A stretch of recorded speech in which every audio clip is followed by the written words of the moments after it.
Grabe yung sobrang tuwa ng kababayan natin na matagal na panahon daw siyang hindi nakakapaglakad. Pero dahil sa produkto natin nakakapaglakad na siya, no? Talagang masasabi mong may himala, no? May himala sa produkto ng Pinoy Farmer Channel. Basahin ko para sa inyo. Ang sabi niya, "Morning po sir, ako'y muling nagpapasalamat una sa Panginoong Diyos sa pamamagitan ng lunas na ginawang kasangkapan na ako'y pinapagaling sa matagal ko nang dinadala. Noon po nahihirapan akong lumakad sa awa ng Ama, ngayon po ay okay na ako." So partida, lunas pa lang ang iniinom nito. Kung mapapanood mo to kabayan, sabayan mo siya ng Alkalife natin. Naku, baka ilang araw lang mag-jogging-jogging ka na, magsumba-sumba ka na, no? Magbudots ka na sa barangay mo. Anyway, yung mga kababayan natin na stroke, na urungan ng dila, hirap makalakad, tumabingo yung muka o kung ano man ang nangyari sa inyo, subukan nyo yung Alkalife natin mga kababayan. Ang target niyan is yung mga muscle natin, mga nerves natin, yung mga joints na hindi maunat, yung sobrang taas ng acid, may mga gout, no? Malalabo ang mata.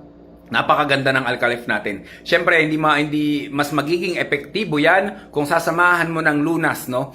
Partida si kabayan, lunas pa lang ang ininom, matagal na panahon din nakapaglakad, ngayon okay na yung kanyang paglalakad. So, pwede na siyang magalagala. Yun lang mga kababayan, stay healthy. Ako si Chance at ako ang magsasakang gala.